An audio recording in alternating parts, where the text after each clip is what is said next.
Thank you. Oh, thank you, New Hampshire. I love you back. Thank you. Thank you. Well, thank you so much. I am still fired up and ready to go.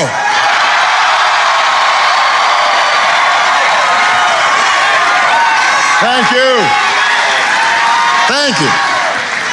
Well, first of all, I want to congratulate Senator Clinton on a hard-fought victory here in New Hampshire. She did an outstanding job. Give her a big round of applause.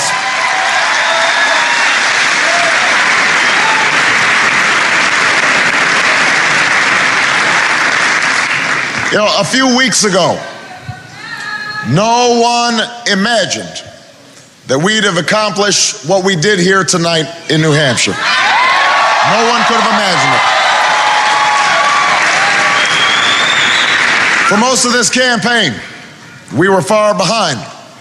And we always knew our climb would be steep. But in record numbers, you came out and you spoke up for change. And with your voices and your votes, you made it clear that at this moment, in this election, there is something happening in America.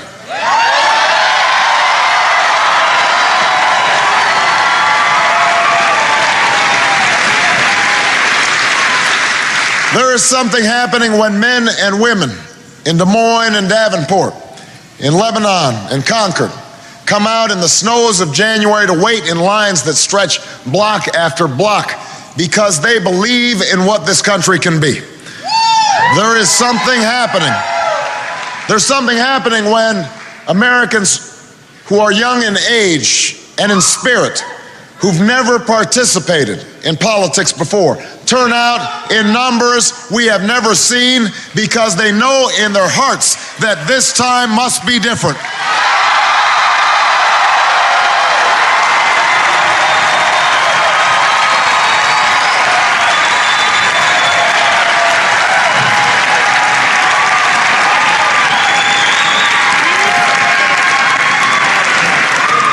There's something happening when people vote not just for party that they belong to, but the votes, the hopes that they hold in common. That whether we are rich or poor, black or white, Latino or Asian, whether we hail from Iowa or New Hampshire, Nevada or South Carolina, we are ready to take this country in a fundamentally new direction. That's what's happening in America right now. Change is what's happening in America.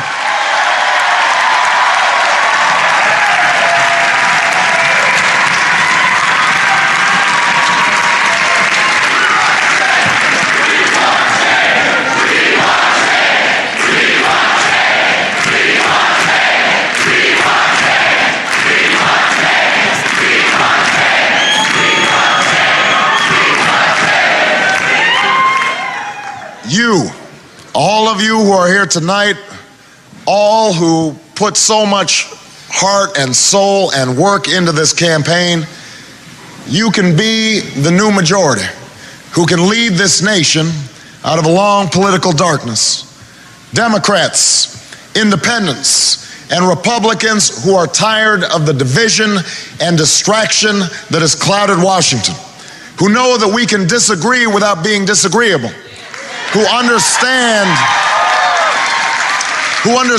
that if we mobilize our voices to challenge the money and influence that stood in our way and challenge ourselves to reach for something better, there is no problem we cannot solve.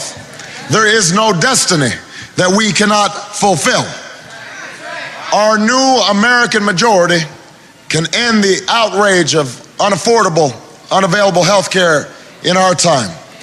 We can bring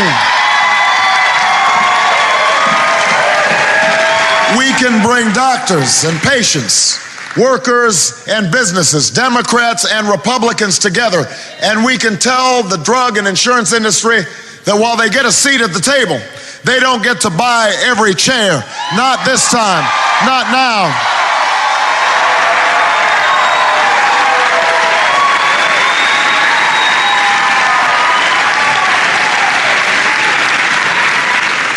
Our new majority can end the tax breaks for corporations that ship our jobs overseas and put a middle-class tax cut in the pockets of working Americans who deserve it.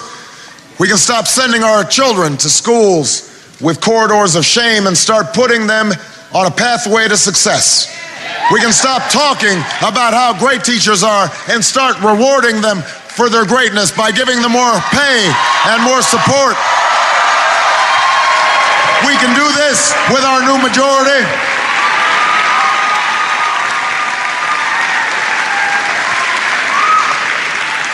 We can harness the ingenuity of farmers and scientists, citizens and entrepreneurs to free this nation from the tyranny of oil and save our planet from a point of no return. And when I am President of the United States, we will end this war in Iraq and bring our troops home.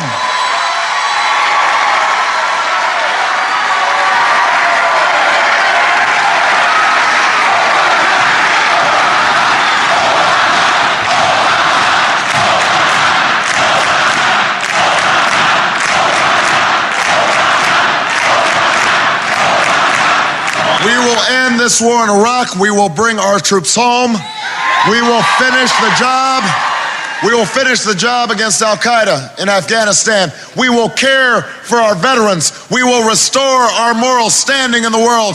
And we will never use 9/11 as a way to scare up votes, because it is not a tactic to win an election. It is a challenge that should unite America and the world against the common threats of the 21st century. Terrorism and nuclear weapons, climate change and poverty, genocide and disease. All of the candidates in this race share these goals. All of the candidates in this race have good ideas. And all are patriots who serve this country honorably.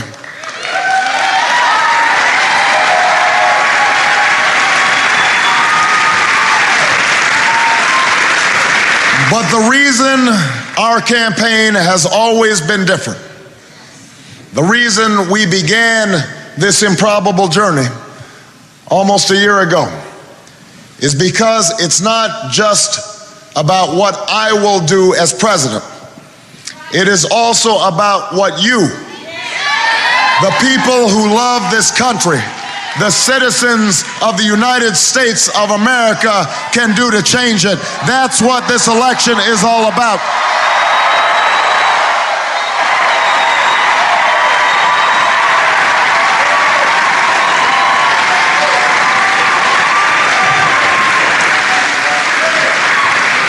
That's why tonight belongs to you.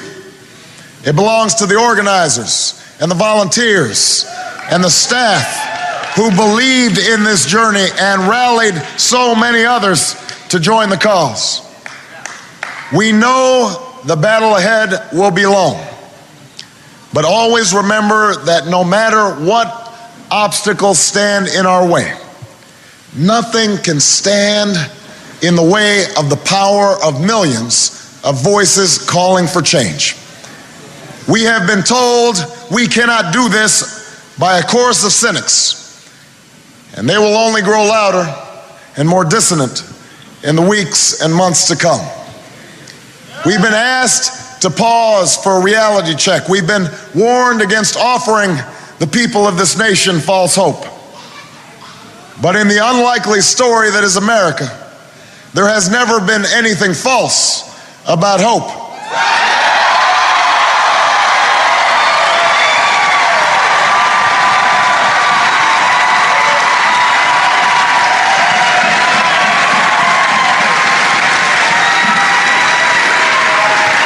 For when we have faced down impossible odds, when we've been told we're not ready, or that we shouldn't try, or that we can't, generations of Americans have responded with a simple creed that sums up the spirit of a people. Yes, we can. Yes, we can. Yes, we can.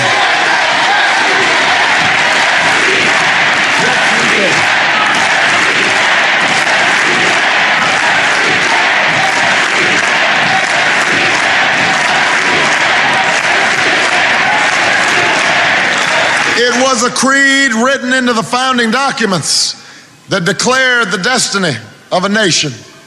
Yes, we can. It was whispered by slaves and abolitionists as they blazed a trail towards freedom through the darkest of nights. Yes, we can. It was sung by immigrants as they struck out from distant shores and pioneers who pushed westward against an unforgiving wilderness. Yes, we can. It was the call of workers who organized, women who reached for the ballot, a president who chose the moon as our new frontier, and a king who took us to the mountaintop and pointed the way to the promised land. Yes, we can to justice and equality.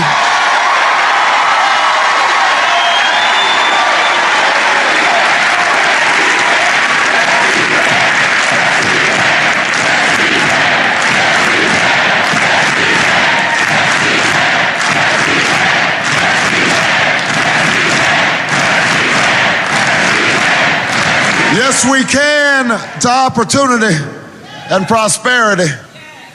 Yes, we can heal this nation. Yes, we can repair this world. Yes, we can.